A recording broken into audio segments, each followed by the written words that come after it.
space and year-round sunshine.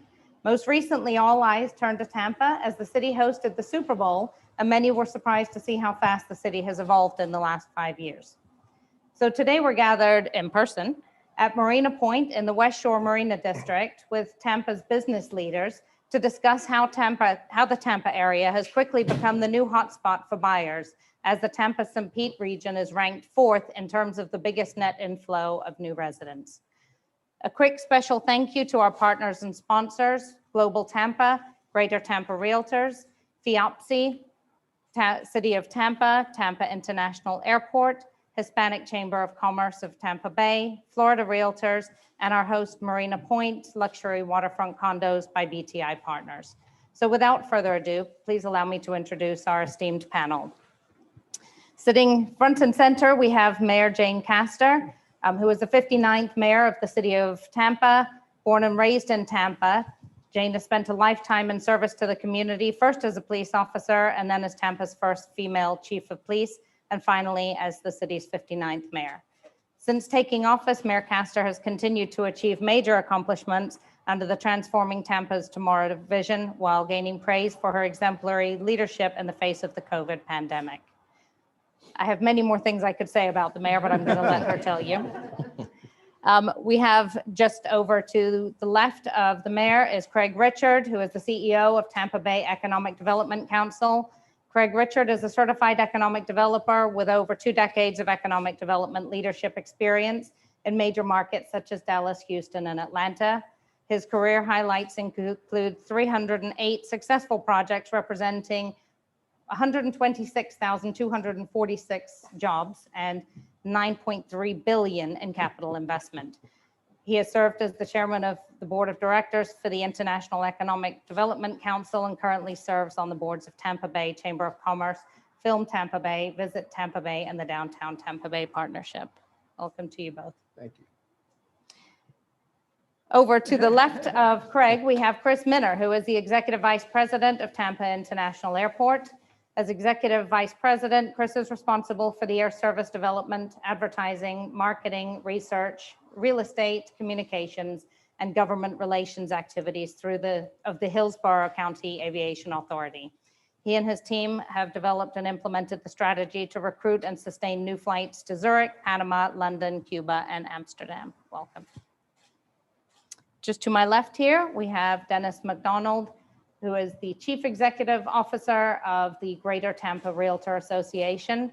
Dennis is, which represents over 13,000 realtors and is the largest real estate association in Tampa Bay and the 14th largest in the country. In 2020, he was recognized as a 40 under 40 honoree by Tampa Bay Business Journal. Welcome, Dennis. And over to our far left is Noah Breakstone, Managing Partner and CEO of BTI Partners, the developer of this project. As CEO of BTI Partners, Noah provides the overall strategic direction and leadership for the company's diversified real estate portfolio. He brings over 30 years of real estate, finance, construction, and development experience to the table with over 3.5 billion in transactions for single family, multifamily, condominiums, master plan communities, and mixed-use developments, such as the West Shore Marina District and Marina Point. Noah has been recognized nationally and regionally with some of the industry's highest honors, including Florida's Best Builder, Builder of the Year, National Association of Home Builders, and has also been inducted into the Builders Hall of Fame. Welcome, Noah. And lastly, we have one more panelist who's actually on our screen here, which is Maria Grulich, who is the Global Director for Florida Realtor Association. Maria oversees and develops global initiatives and programs for Florida, advising and supporting realtor members and association board staff on global matters and markets at the local, state, and federal levels, strengthening relationships and cooperation with international organizations. Welcome, Maria. So we're going to keep the conversation quite informal, which is why we wanted everybody to be here. So I'm going to pose questions to each of you, but we encourage all of you to jump in because your perspective is obviously very different from everybody's. If there are, I know we have quite a lot of media, both virtually and here. If there are any media questions, please feel free to, Paula. Paula's got her hand up. So if you make sure that Paula knows, we'll make sure that we get your questions answered as well. So without further ado, Mayor Castor. From Titletown to Tampa Bay, sports fans everywhere are talking about Tampa Bay as the city is rapidly becoming known for its championships. The truth is, though, that they aren't just talking about Tampa, they're moving here, opening businesses and gobbling up real estate. According to a February 4th Redfin report, Tampa was 4th in the country for highest net inflow with 47,000 new residents. What are some of the initiatives that the city is working on to stay ahead of this population growth? Well, first of all, I want to say thank you for allowing me to be a part of this. Congratulations to Noah and the Marina Point group. Originally, I was out here for the groundbreaking, and the only residents were the seagulls and the pelicans. So it's Yes. This is an absolute gorgeous, gorgeous development out here. But it's true, you know, the Tampa Bay area is on the rise. A lot of people think Tampa Bay is actually a city, but it's the region of Clearwater, St. Pete, and Tampa. And we do a great job of marketing as that particular region, because we each have those unique characteristics that are attractive worldwide, and we're benefiting from that.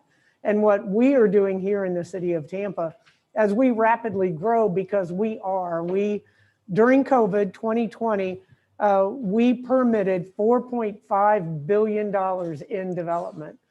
Now, if you compare that to 2019, that's a $1.9 billion increase, or 45% increase in permitting during the pandemic. So I'm very, very proud of the entire community, what they've done. Specifically, our Administrator of Development and Economic Opportunity, Carol Post, and her team, J.C. Hutchinson, who we actually stole from another city, is doing an amazing job as well.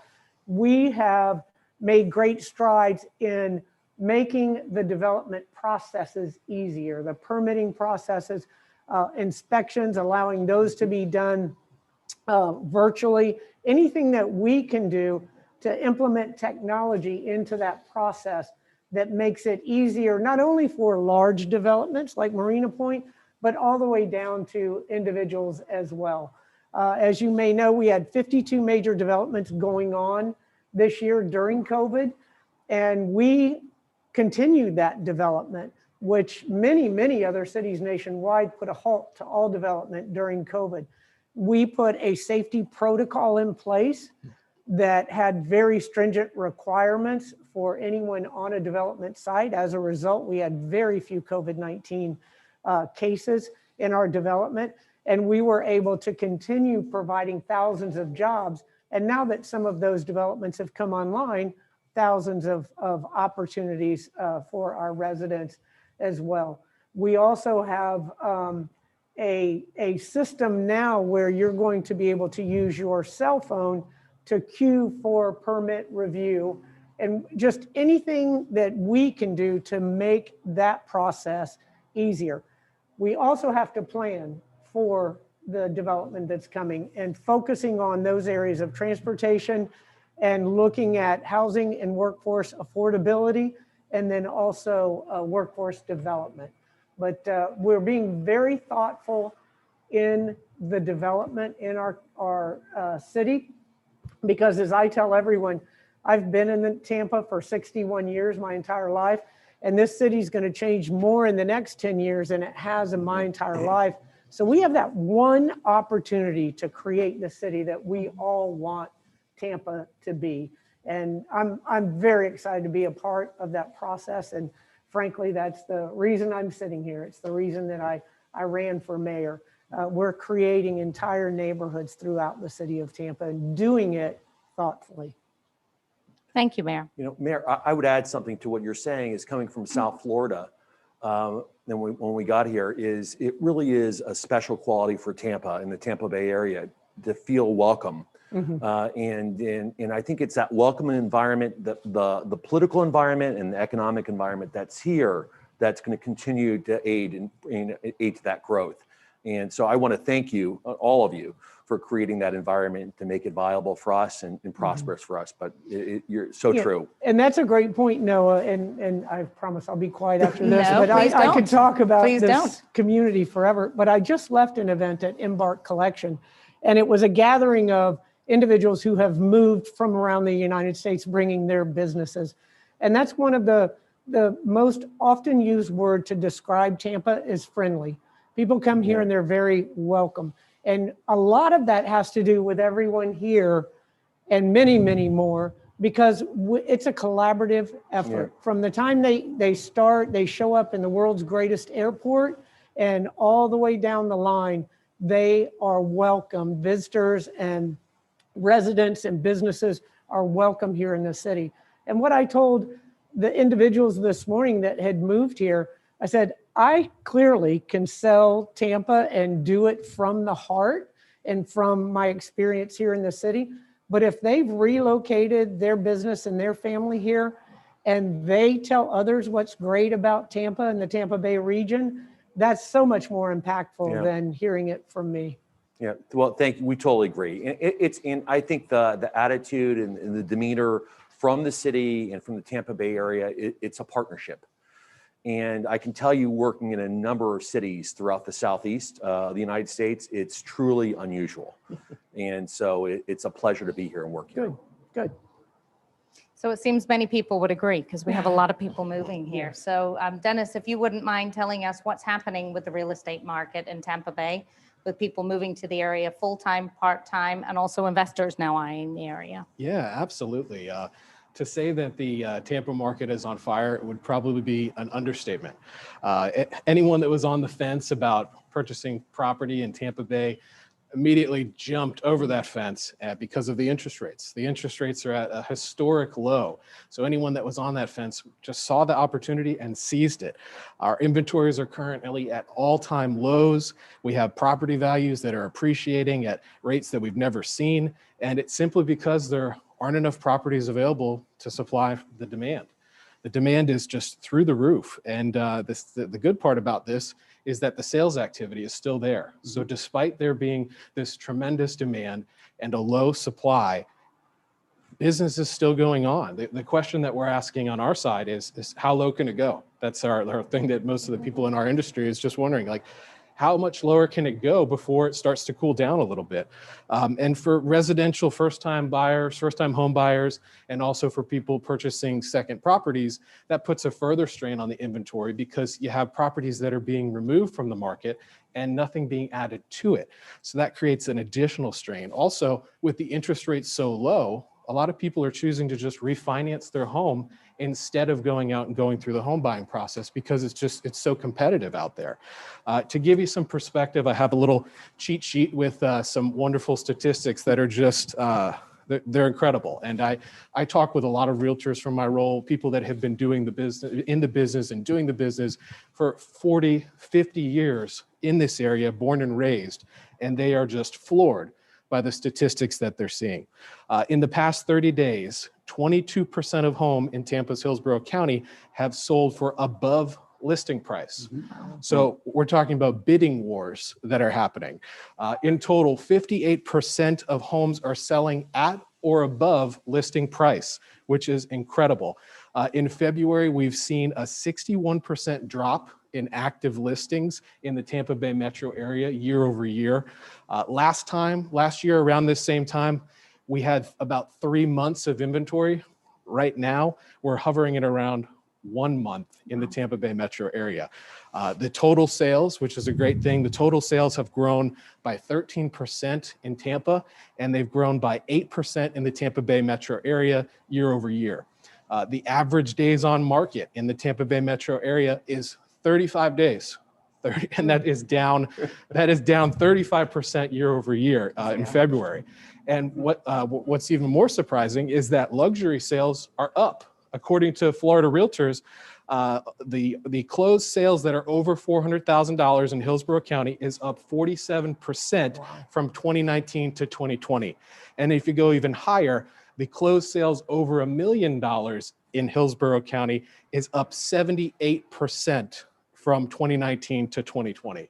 Wow. Now, what we're thinking to ourselves is, what is bringing everyone to Tampa? What is making the people want to move here? What are investors seeing? And like Justine had mentioned, the warm weather, we have a number of tax advantages. We have significant affordability in Tampa when compared to other major metro areas.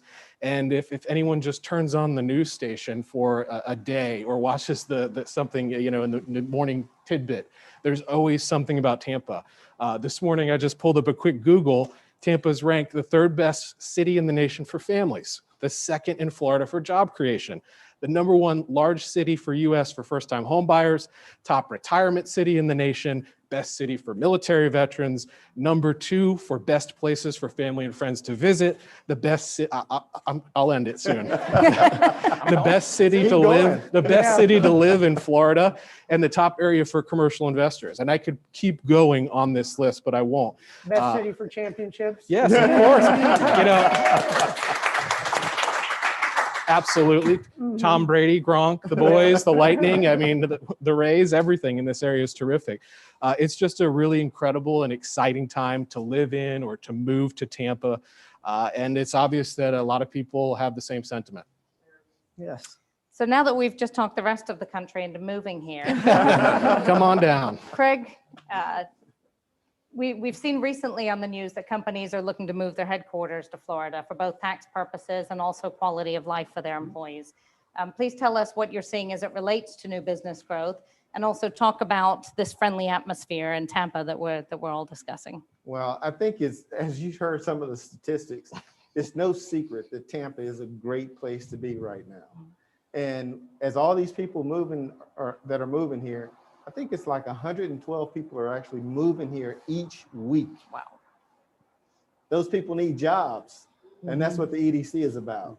So we're here to help make sure that the economic part of this equation, not just the great quality of life and the sunshine and the wonderful places to live and play and enjoy sports, but we actually have good paying jobs here. And if you've seen some of the news recently, we had a string of really good announcements of companies that have decided to move their operations here or expand their operations here.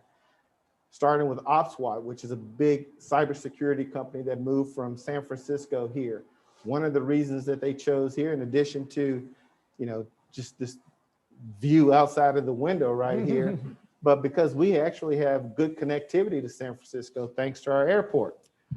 Tampa International Airport is a big economic generator for this city. So in order to sustain the type of economic growth, we have to have the infrastructure to support it. And so with companies like cybersecurity, most recently we just announced Pfizer is opening a global hub here. And that's the 4th large pharmaceutical company that have chosen Tampa as a place to expand their operations in the last 5 years. So we're really getting traction on big relocations, big expansions from name brand companies. As I look out over this water here, it reminds me that we just recruited Suzuki Motors, which is an outboard motor marine company, to locate their headquarters here.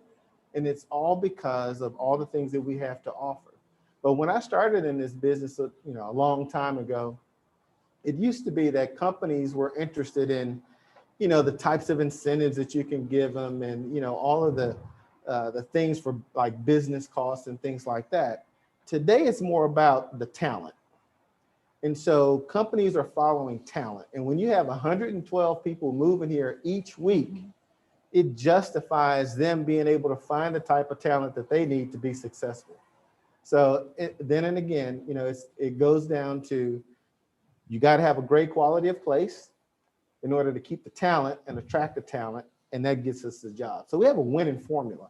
And one of the things that Noah said earlier, and this is something that we take for granted, and I've been in a lot of other cities as well, but the type of culture here in terms of being welcoming, in terms of having a mayor that works great with our educational institutions, that works great with other community leaders. A lot of communities don't have that.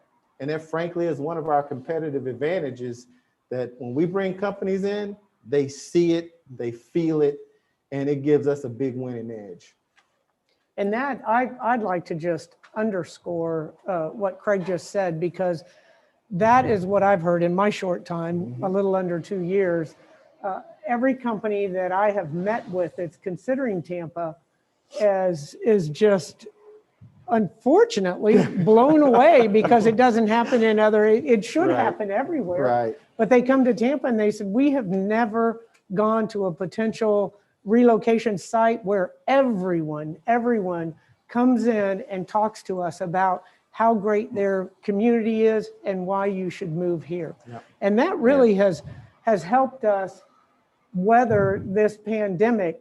The diversity of Tampa is something that we celebrate in our demographics Yep. and our culture, but really the diversity, our economic diversity, and looking at having those medical pharmaceutical hubs, looking at our tech hub, looking at manufacturing, looking at tourism, and now looking at Department of Defense, trying to go after some of those contractors at MacDill to get them to bring their headquarters down here to the Tampa Bay area. So we are positioned in such a great Yep. spot, literally, geographically, as far as the geography is considered. But the sky is the limit for the It is. Tampa Bay area. I'll add something to it. To comment what Dennis and Craig said, but Dennis, when you say the interest rates are so low, it's low throughout the country. And what's great about it is people are making the choice to move here. Yeah. Right. And I think I find fascinating as I sit here is a lot of people in Tampa are like, hey, people are choosing to move here. And I find it's so humbling that people in Tampa are saying in government and politics, wow, they're making that choice. Yes.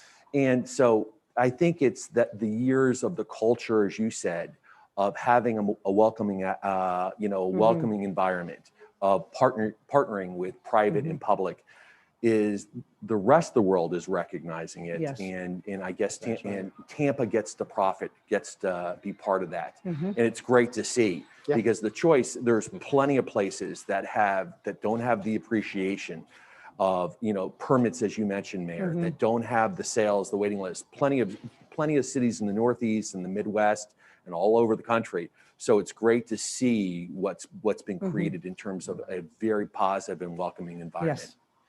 Noah, to add to that, it's great to see people come from cold states. I mean, it's obvious why those people want to come down here, but it's also interesting for us to see people from Miami.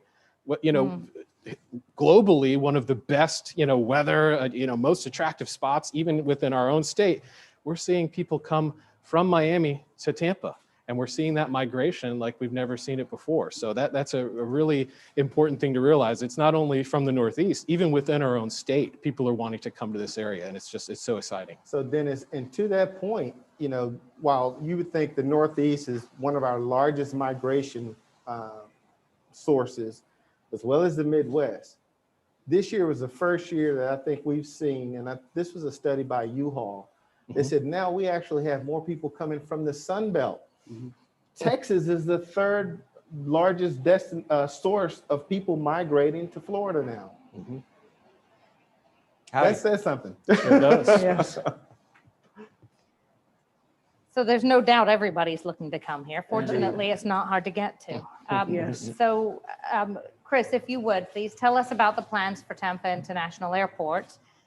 Presumably COVID has slowed down plans for expansion and additional flights, but what is the airport planning in order to match the rate of growth that the area is now experiencing?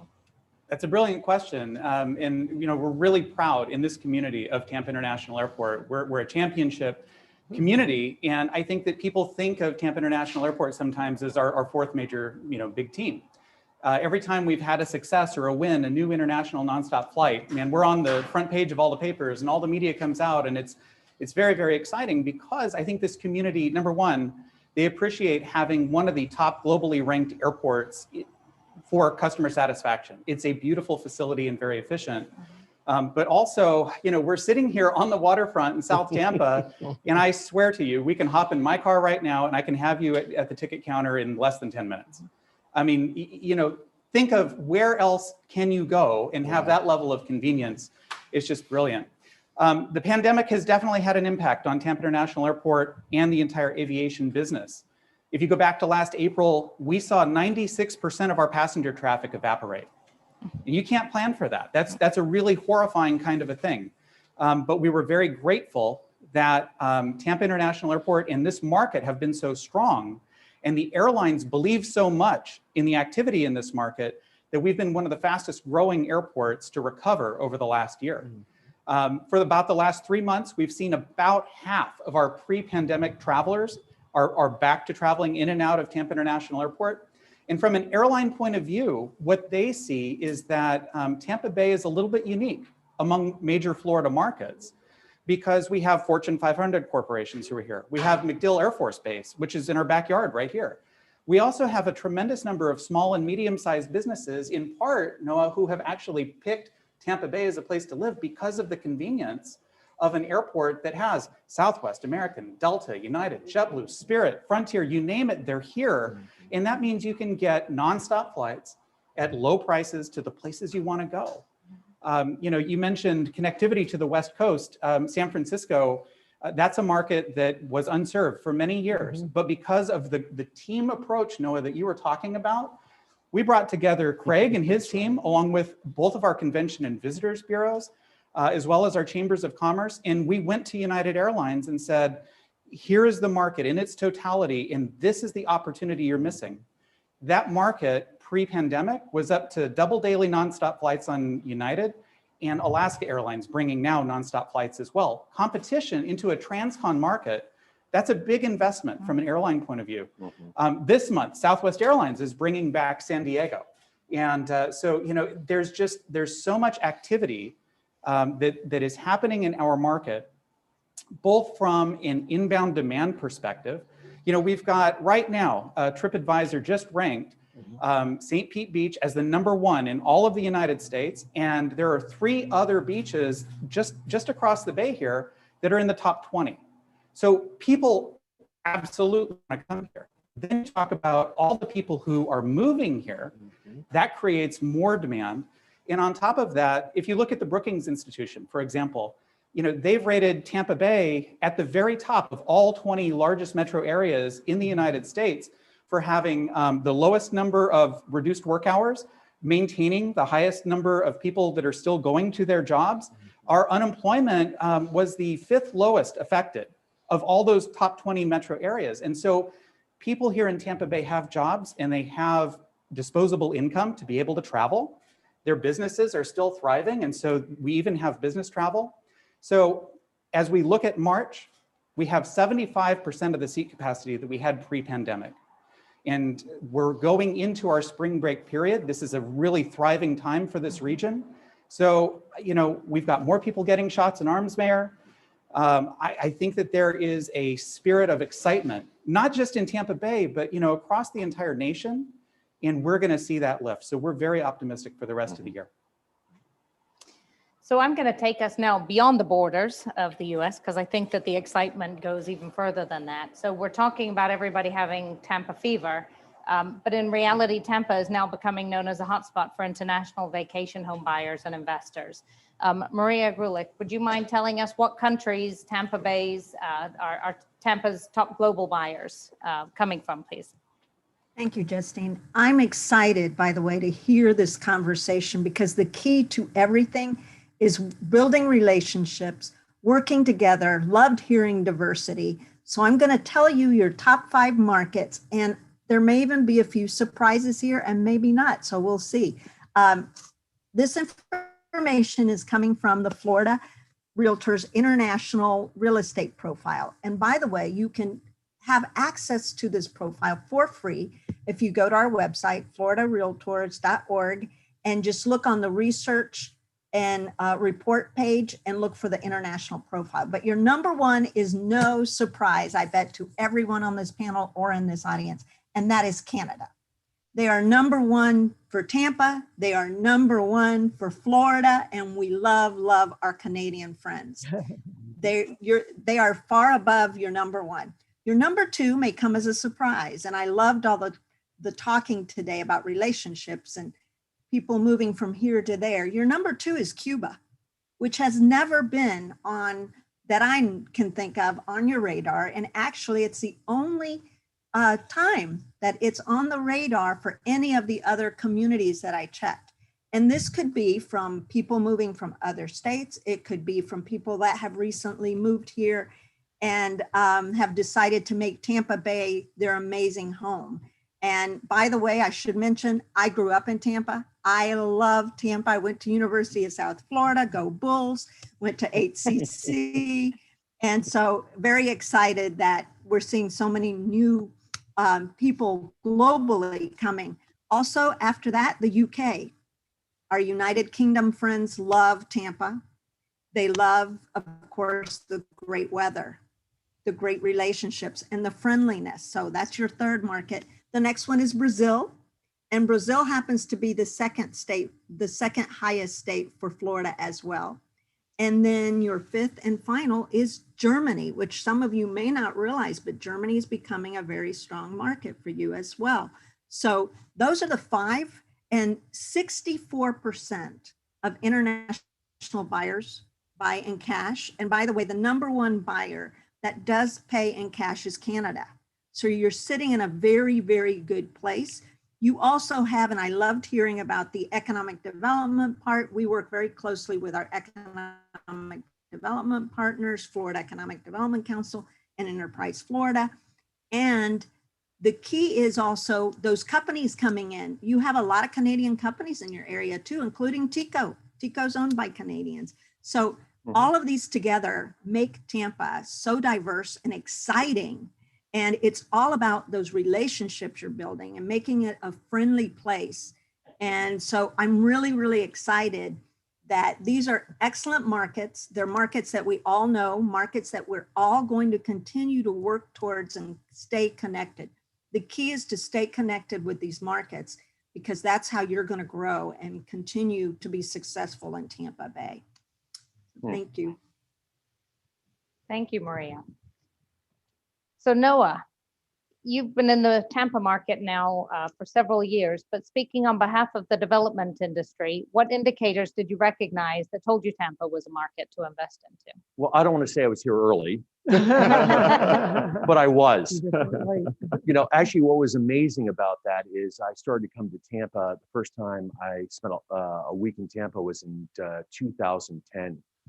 And I got into my Prius and I drove the state for, you know, a good couple of weeks. And I landed on this property. And I said, I just, you know, where can you find 50 acres, 52 acres on the water with a marina, you know, close access to downtown Tampa, on West Shore, close access to St. Pete and the beaches. I said, this is unbelievable. And I just spent time here and I fell in love. And even back when I started then, when I, you know, the site was already platted and we went to the city, we hired an attorney here, and the city basically said, hey, how can we help you? Well, we're interested in changing the plans. Not a problem. Tell us what works. And I was so impressed with that welcoming and the whole environment, and it really helped me. And let me tell you, I spent time in Jacksonville, Orlando, up, you know, further north on the coast, and Naples, Sarasota, all the way throughout the state. And I just felt everything that you said here were all the reasons early on.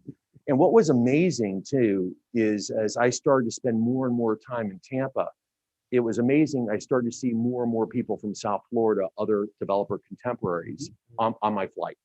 And so I started to see that started to happen in maybe 2015, 16, and to start to see that transition. But I think it's been said here, it's really the quality of life. You know, I fell in love with the sunset. You know, I was born with the sunrise, born and raised in South Florida. I happen to love the sunset. And just when you look at Tampa as an emerging, you know, as a really growing city, it has all the basics, I think, that are important. You mentioned sports. Listen, what a great feat. But there's theater. There's arts. The art scene here in the greater Tampa area, fantastic. You know, education that's here. And then the infrastructure and the ability to grow. And, you know, all those ingredients are, to me, the key ingredients of why we're here, that provide the quality of life. And, you know, we're delighted to be part of it. We're happy with working with as a partnership with everybody in public office and government workers. It's been a great environment for us, and so those were the key reasons why we originally, really put our roots here and are going to continue to grow. That's great. So you segue beautifully because I want to talk sports. Ah. So Mayor, as Tampa grows, do you anticipate a bid for more championships and world-class sporting events? And in addition to that, what would you tell people who are just learning more about this Tampa lifestyle? Obviously, we're talking quite a bit about it. Well, as far as the championships, we've had the Super Bowl, but we have WrestleMania. I mean, you talked about the arts and culture. What could be more cultural than WrestleMania? Well, that was the reason. Yeah, or the monster truck pull as well. Right. But no, so I had a press conference with Roger Goodell, the NFL commissioner, and he was very complimentary of our Tampa Bay region as a whole, but then specifically, how well we showed and how wonderful the people in Tampa Bay are. And so as soon as he finished complimenting, I said, well, we're going to get back in line for another Super Bowl. And he said, as well, you should. And That's so great. we are looking at that. But what a lot of people don't know is that we host a lot of athletic events. We received every single NCAA event that we went for this past year. Women's Final Four basketball championship has never been in Florida with the exception of Tampa, and we'll host the fourth one of those. Men's NCAA basketball playoff, women's volleyball playoff, Frozen Four. Who's you can tell when that's in town because everybody's sunburnt but a lot of those smaller events that we look at that are really family centric. And so it's a vacation opportunity for the entire family to come down and enjoy their team. And then just a number of other events that, that we go after. It does put you on the world stage. Clearly the Super Bowl did. That was our opportunity to really show the world that we do truly live in paradise. But those types of events do put the eye on us, but then you have to deliver when people come. And I think that's what Noah has just talked about. The fact that we have that close-knit community, we have an incredible quality of life. We have very low taxes. I mean, look at this weather all of the time. They said 80% chance of rain the Tuesday before Super Bowl, I said I was going to throw myself off the curb. I always feel personally responsible for the weather. And it turned out to be a Chamber of Commerce day and week specifically. And then along the Riverwalk, our outdoor, our parks, our amenities, all of it played so well.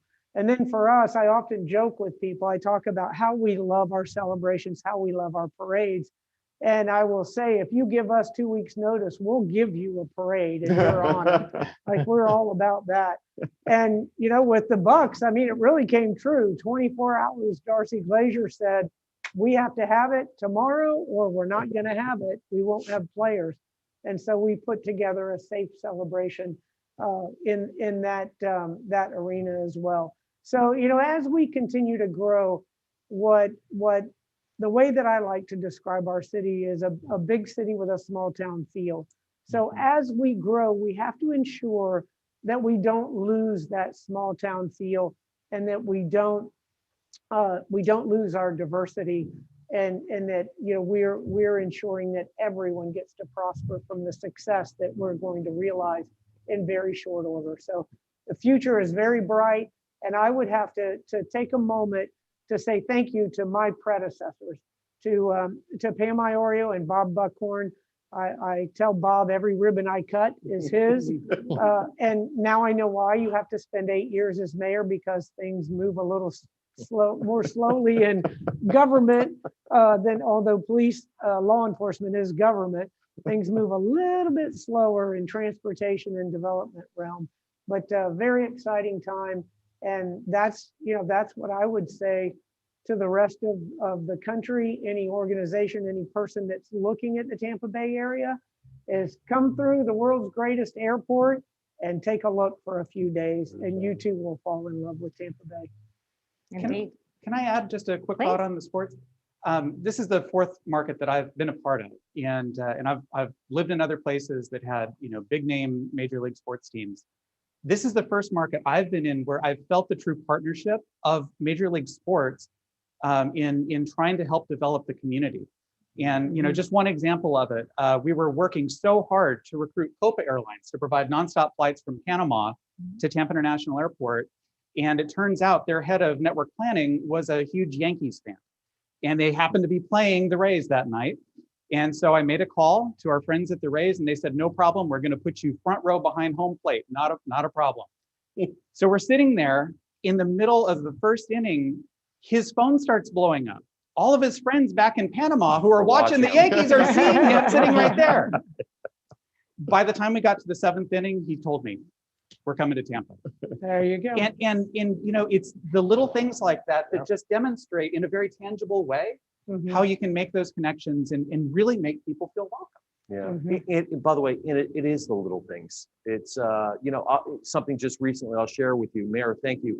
We wanted to change the name of a road here. You can't get any simpler. There was an oversight on our side, and we had a name of a road that made no sense for us. And we said, let's make it, a name that made sense. I can tell you, in another city, I'm still waiting. It's been over 30 months. Simple things here are simple. And that was taken care of in 6 weeks. And so I think that's part of that progress, that if you can make it simple and easy, as you said, for the Copa gentlemen to be able to see on the game, it sounds so easy. Yeah. And if you make it easy, wonderful things happen. And I think that describes the culture of our entire area. And that is, how can we help you accomplish your task or your goal, as opposed to here's why it can't be done. Absolutely. So I think that as simplistic as it sounds, that can-do attitude is really what people are looking for. Yeah. I don't know if you have felt this way coming to this market, but I think sometimes as a newcomer, you don't know because you haven't been here and you didn't grow up with it, and you haven't always had the palm trees and the beautiful water. You bring those beginner's eyes and it lights up in front of you. I've been here now for 10 years, and I tell you, I still, every single day when I wake up, I look around and say, this is amazing. And I think that it's that kind of energy that infects all of us that are recent transplants to this market. And we just want to share that story because it's so much fun here. And it's a beautiful story.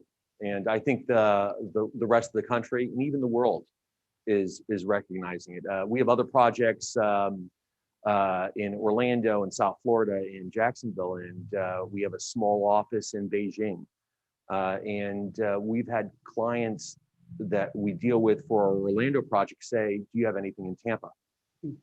And to us, that's interesting that they would bring it up. And I think, as time goes on, more and more people are seeing what Tampa offers. Yes, without a doubt. And I'd like to add also, the mayor was talking about how we're having parades and we've done them safely. I think that is also a component to this as well that we might be overlooking, or maybe we haven't talked about yet. The way that you've handled the COVID-19 and our businesses and the safety protocols. I mean, how many people could have had a Super Bowl that wasn't a super spreader event? And that was just in the news recently, that we successfully had a Super Bowl that was not a super spreader COVID event. So I think the measures that have been taken and put in place by the mayor have really helped accelerate a lot of these things. People feel safe coming here because they know it's a place that takes it serious and it's going to put the precautions in place to keep people safe. Yes, true. So we have a lot of people who are watching and will continue to watch this, both in the real estate industry and who may be looking at either moving or purchasing real estate themselves. So Dennis, I'm going to combine a question that we had and also one that somebody has on here. Sure. Do you see the real estate market cooling off in the coming months, and is it only tied to COVID? And second to that, if the homes market if homes are in such high demand right now, do you worry about inflation in this market? Yeah, that's quite a doozy of a question. It's definitely something that has been discussed heavily amongst our realtors in our association. I think it's important to recognize that even the most competent experts that are working in this environment, it's a lot of completely unknown variables. This, how many people have experienced a pandemic environment at this level? So even the experts that are putting their forecasts out and saying things, it's kind of just a guess. So with that disclaimer out there, no matter where you look for your national real estate resources, whether it's realtor.com or Redfin or Zillow, Tampa Bay is projected to experience year-over-year growth in both price and sales of about 7 to 8% in 2021, making it one of the greatest appreciations expected in the US metro market. So that is outstanding. Also, the competitive market that we're seeing right now with multiple buyers, this is probably likely to continue despite the inevitable creeping up of the interest rates as the economy bounces back. There's a recent survey done by Redfin, and 44% of the respondents said that if mortgage rates rise above 3.5, it would have no impact on their purchase decision. And only 10% of them said they would cancel their plans. That is really great news for the industry, really great news for the forecasts. And in regard to COVID-19, I think COVID-19 has really made us appreciate our homes. It's made us reevaluate what we look at, where we want to live, the amenities that we value.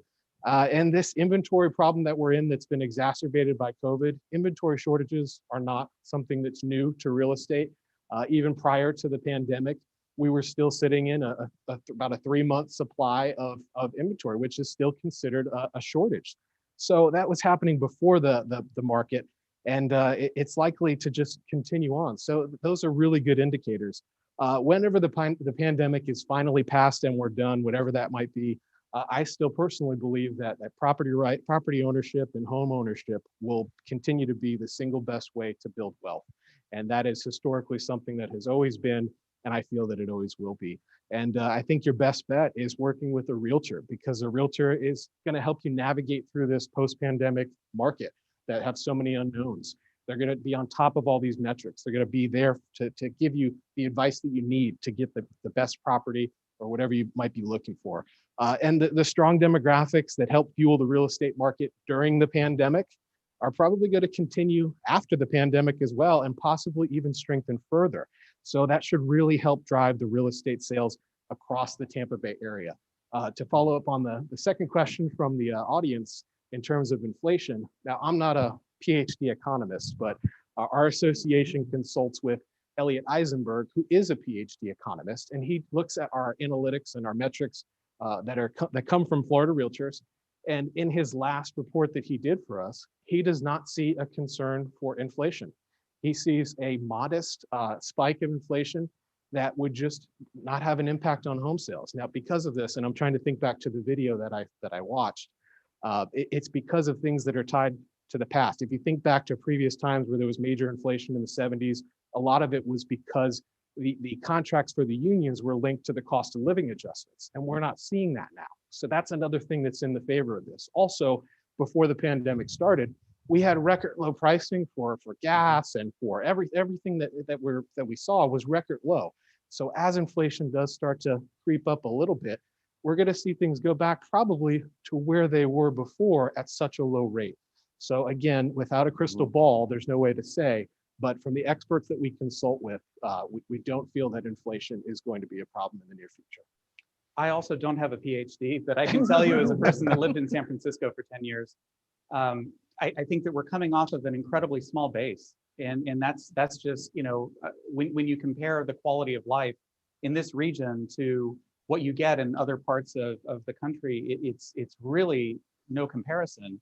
And I would also say from 10 years ago when I arrived here to now, it's a very different community. The level of culture, the level of entertainment, and the number of new businesses, from pharmaceuticals to high technology to you name it, it's here. And so I think that you're going to continue to see, even if you put out a don't come sign, people are going to come. The momentum is here.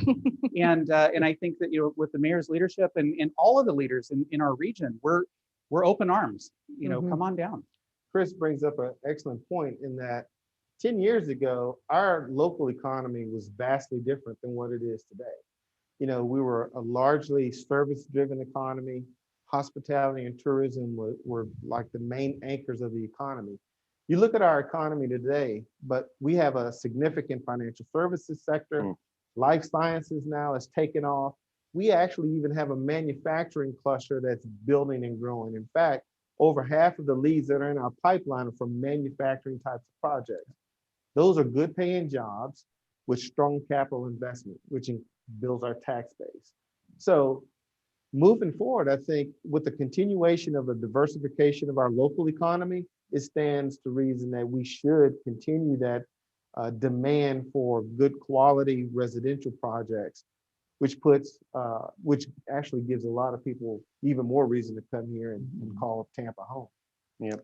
I mean, I'll just even add one more thought. I happen to be a statistics nut. But what a lot of people find hard to believe, for everything that was said here is absolutely correct. So if you look at all the job growth, population growth, those are where housing is going to be. So it's going to continue here.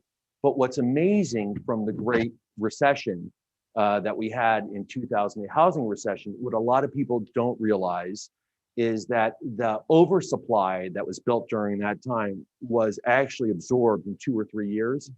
And our production, housing production, never fully recovered. And I think National Association of Home Builders have done this study, ULI has a study, and the housing is actually 3 million units undersupplied. So housing is really never caught up. And I think, you know, so the fact that housing's never caught up, the 50-year average of interest rates actually is over 5.5%. So we got a lot of runway. The fact that Tampa is going to be a net migration increase from other cities, with all those factors, it bodes so well, in my view, of having a nice runway as we continue on. That's very interesting. I hadn't heard that information. Yeah. A lot of people, when I share it, are fascinated and nice, and it's never recovered. Yes, it will now. Yeah. So Craig, I'm coming back to you because you Okay. segued perfectly. So it's fun to be on the top of your game. Also allows you to be particular and to focus your sights on specific, perhaps businesses and different industries that you are looking to continue bringing to Tampa and where your focus is. So can you tell us about any industry sectors? And then additional to that, tell us about overseas activities. Do you see people coming from different countries? About 3 years ago, 2 years ago now, we undertook a new strategic planning process. And what we wanted to do was drill down even deeper into some of the industry sectors that in today's climate we would be even more competitive in.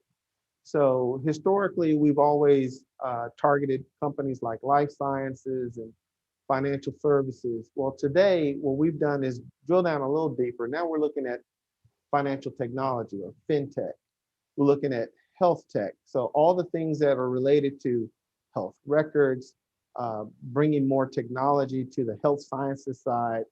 That's a particular niche industry that we're looking to serve as well. We're looking at cybersecurity, and we've had a really good string of wins most recently in the cybersecurity field. That builds on our proximity to MacDill Air Force Base and some of our strong competitive advantages in the sectors of technology and defense security and things like that. So niche industries like fintech, IT, health tech, cybersecurity, logistics solutions. That's something that, when you get a Amazon package today, it's all about logistics. And this I-4 corridor that connects Tampa to Orlando and is also like the spine of Central Florida, which also connects 75 and ultimately 95, which connects the whole state of Florida. We are in a great position to be able to capitalize on all of the distribution and logistics that are happening within the whole Southeast. That adds to our other competitive assets like the Port of Tampa Bay. So when you have a port, an airport, strong access to major arterials, that gives us even a stronger competitive advantage on the logistics and solutions side of the industry sector. So these are all new sectors that we're targeting now. On the international front, we've enjoyed a partnership with our regional counties like Pinellas and Pasco for the last 5 or 6 years now. We started a partnership called Global Tampa Bay. And part of that partnership includes our good friends at the airport and the port. And that is, as Chris mentioned before, it's our ability to work together as a region to go and show the various amenities and assets and quality of life and what it's like to do business and live in the greater Tampa Bay area. And we continue to, unfortunately, pandemic has kind of put a halt on a lot of that. Chris and I were talking earlier that we miss each other. We haven't had a chance to travel internationally in quite a long time. But even in spite of that, we're doing things virtually. This year, we're actually having our very first virtual trade show. We're going to be partnering with Enterprise Florida, which is the state's economic development organization, to host companies locally to do business in London, which is one of our major trading partners. Sure.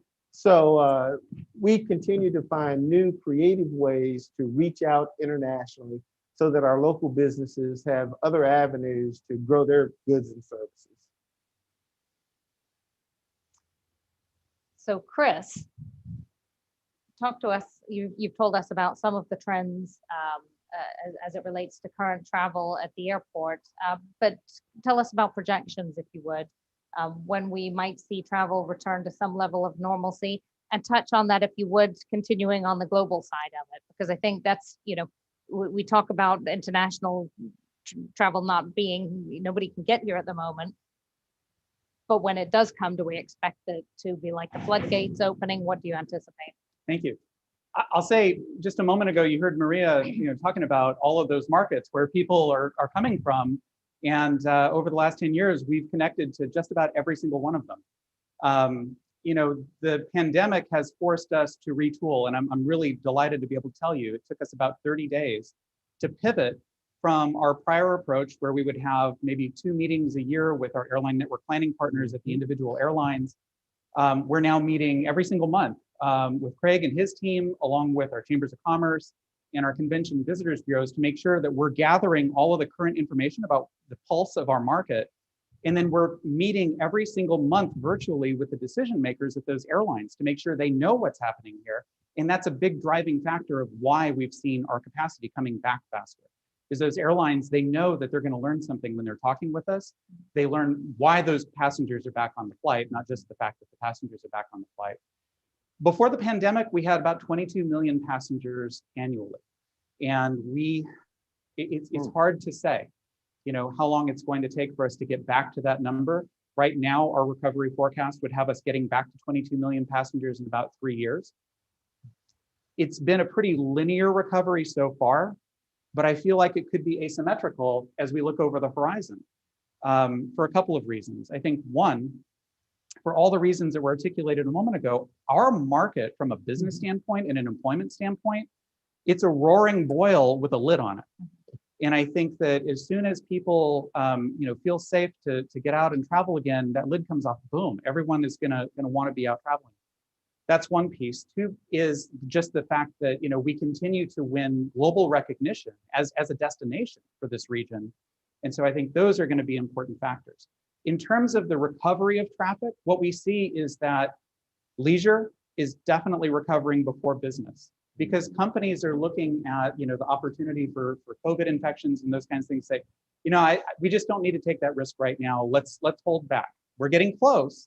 All of the surveys and all of the data that I've seen, especially in the last 4 weeks, tell us that businesses are about to put their folks back on the road. The second piece is that people, I think, just generally speaking, are wanting to get back out and visit their friends and relatives all across the country. So we talked at the beginning of this discussion about the fact that we have both a strong business market for outbound demand and a strong leisure market for inbound demand. When you then recast that for international, domestic is definitely recovering faster than international. Why? It's because of travel restrictions. Mhm. And I'll tell you that from a year ago to now, we've seen our international carriers, every single one of them have reloaded their flights into the system. And then as soon as there is a pivot by one of the governments to say, okay, well, now we're going to have a quarantine period, or now there's a testing requirement, immediately the reservations dry up and the airline has to pull that out of the system and then move it back a couple of months. We talked about London and British Airways, and so we've been speaking with them. They're coming back this summer. We just met with Lufthansa this week. They're coming back this summer. Copa Airlines has already come back. We've got Southwest Airlines is flying to Havana daily, and so all of these international markets, they want to come back and they will thrive. But you know, I think that we're just at this really strange interstitial moment. And as soon as we get past the health concerns, which I really genuinely believe that we're just inches from it, I think that you're going to see things recover dramatically. Yeah. Chris, and listen, since I'm in the private sector, I can do this, that I believe it won't be 3 years, that you'll see it in 18 months getting back to that number.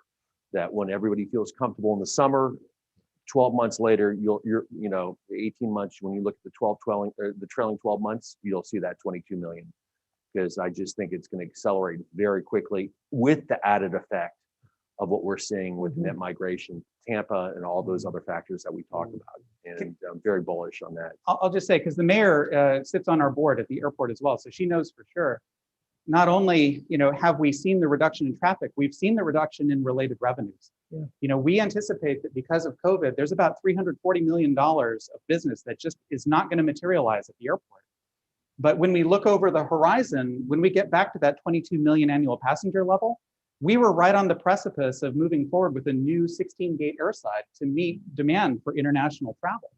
We still need to be ready for that. And so all of the steps that we're taking right now from an economic point of view are preserving our capacity to reaccelerate and be able to deliver that capacity, because we don't ever want to be the short pole in the economic development tent of the Tampa Bay region.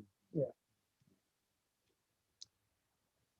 So Mayor, obviously you've had to pivot a little bit over the past few months.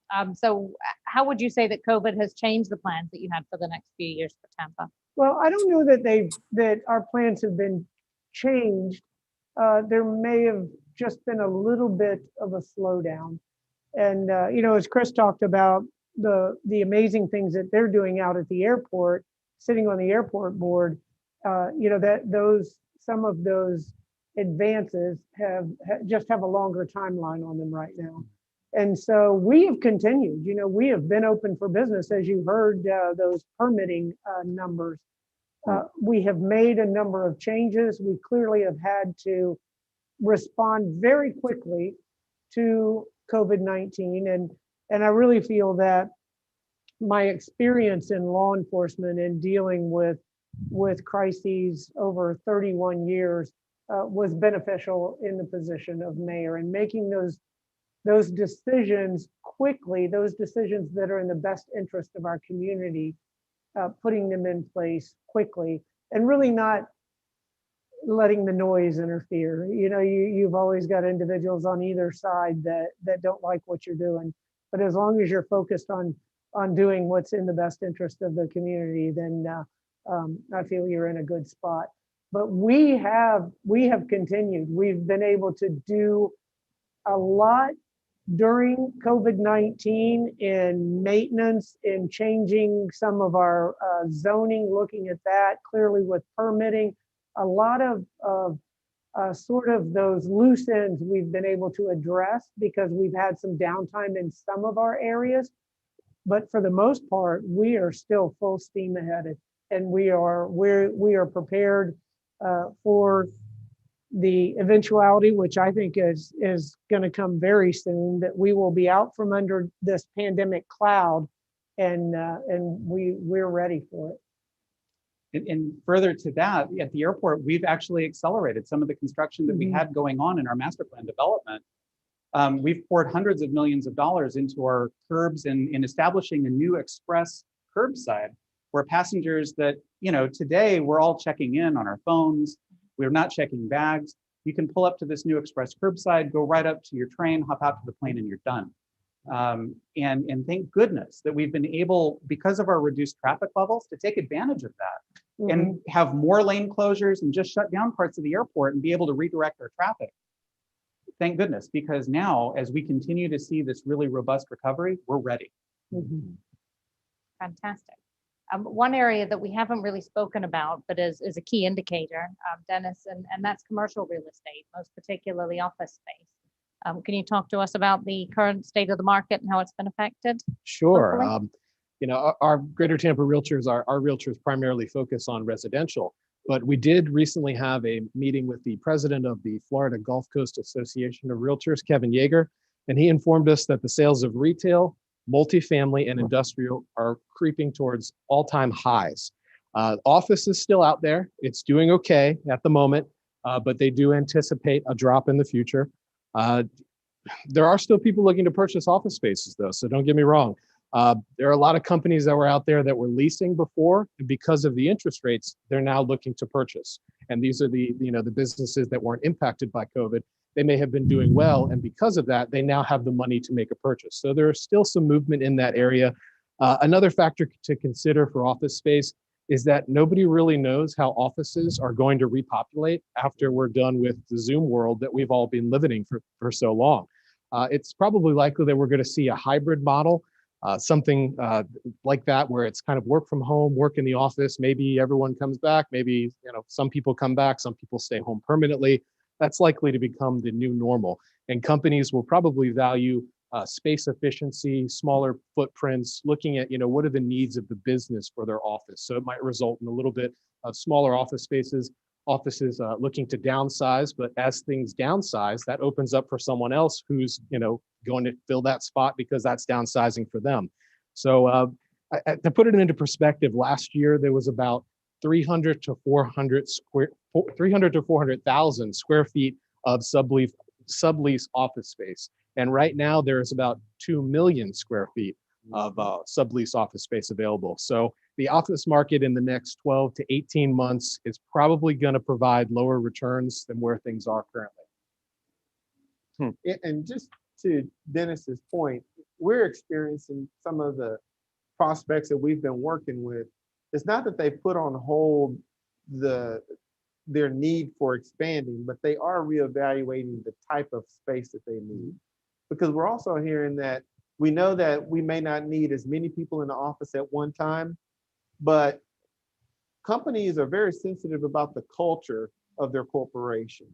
And they know that they only can have that culture when there are people in the office. And so there's some decline in the vigor of the corporate culture when everybody's out at home doing their thing. But there's actually companies that are ready to get back in the office and have that collaboration and that partnership and that spirit of esprit where they can actually get in there and get things done.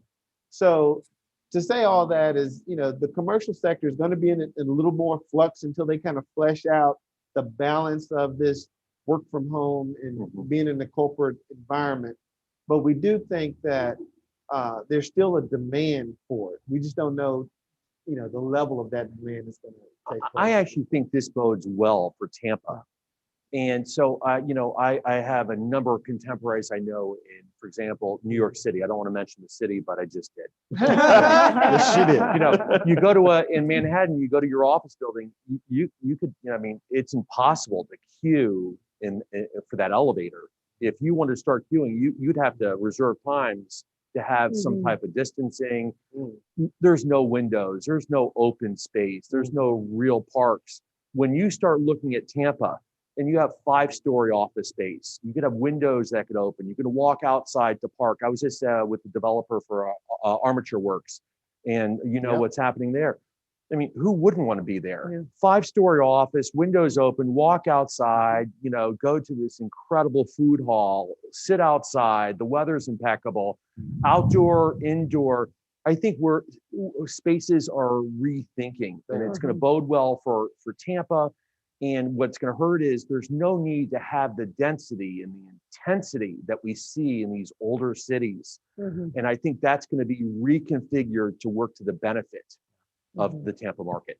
I would agree. Well, that's music to my ears, that's for sure, because that really is the question, I think, I know for me personally, and as the mayor of Tampa, is what does that office space look like post-COVID? And, who is coming back and what are they coming back to? And, as far as the taxes and property taxes, those types of things, Right. no concern with the residential, but looking at the business end of things that's very reassuring. Thank you. I'll hold you to that. No, I think, listen, When it comes budget time. if that that's doesn't why I'm work leaving out. now. That's right, there you go.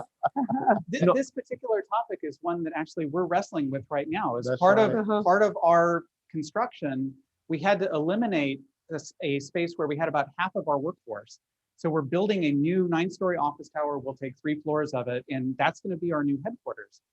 And so we developed all of these plans pre-pandemic, and then last year we had to recast and really rethink how are we going to adapt to living in this new space. And so we were able to say, okay, let's make sure that we have 75% of the full people that would normally be there. We'll have the capacity for them. We're going to facilitate hoteling. And all of us have been working remote through the coronavirus. But what is remote? It isn't just working from home or working from Belfast. It's sometimes working from Craig's office, who's just down the hall. Or maybe it's working from the cafe or the Starbucks that's down at the corner. And I think that I can tell you personally, having a little bit of an opportunity to be back and interacting with the people that we've worked so hard with over the last 10 years, and you haven't seen them in months and months and months. Oh my goodness, it's a gravitational pull that's going to bring Absolutely. people back. You're not going to have to drive people to come back to the workforce. I'm very confident that the human interaction, that serendipitous element, is going to make people want to come back to the workforce and workplace. And I think that's what we're all just going to have to adapt to. How can we facilitate that kind of an experience? How can we embrace everything we've learned about remote work until now and make it a really compelling environment for everyone to be able to share that space? It'll be a combination. The ULI did a study, the great work from home experiment, which we have not proven the results, but I think it could be a combination. Yes. Like you said, the getting together is so important. Listen, in our office, we could be in separate offices. We still use Zoom and Teams in different offices. So those technologies now are ingrained. Yeah. And so a combination, maybe it's 3 days in the office and 2 days at home, in some combination that works well in terms of how we look at it. But like I said, very hard to transform some of the older cities to what the newer cities can provide in terms of open space and windows and climate and parks and everything else that they can provide. So I think what will happen is people will realize is, I don't have to be in Chicago. I don't have to be in New York City, and we can thrive. Hey, what other cities make sense? I also think it's important to note, like what everyone has said here, I think employers are, just like with homes, and homeowners have reevaluated what the home means to them, employers are reevaluating what the business is. And I think there's a huge shift on the employee's well-being, on that work-life balance. And employers might be looking to install gyms in their office, or what's in my mind is what's happening downtown in Tampa with Water Street. I think that the shift that's going to happen that we've all discussed is extremely conducive to what is happening down in Armature Works and the Water Street project. Like, that is what businesses are going to want to move towards, something where you can be in the office, but you can be close to those amenities. And there's going to be a huge focus on that work-life balance, your employee well-being, your employees' mental health, the benefits that come from working from home and the efficiencies. And then also, the mix of it is important as well. So I think that's also going to contribute. Good point. So we have just spoken for an hour and 15 minutes. Seemed much shorter. I know.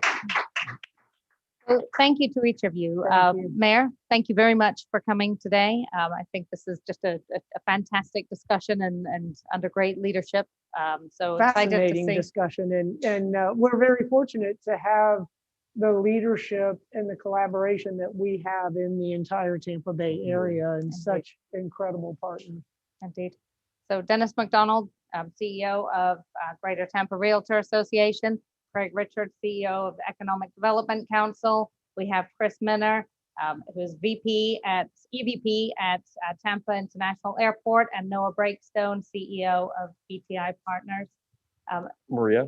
And Maria, Yes. right? How could I miss Maria? Maria Grulich, who is Global Director at Florida Realtor Association. Thank you all for joining us today. Absolutely incredible discussion. This is going to be recorded. We're going to then send a link out to everybody. You should have it within the hour. We hope you continue to ask questions. I think our panelists are going to stay for a few minutes. So if we have additional media questions, please make sure you stop and ask some questions. Thank you to everybody. We're absolutely thrilled to be part of this beautiful community. And what a gorgeous day. at Thank Marina you. Point. Thank you. Good job. Take one photo. Sure. All right, Sure.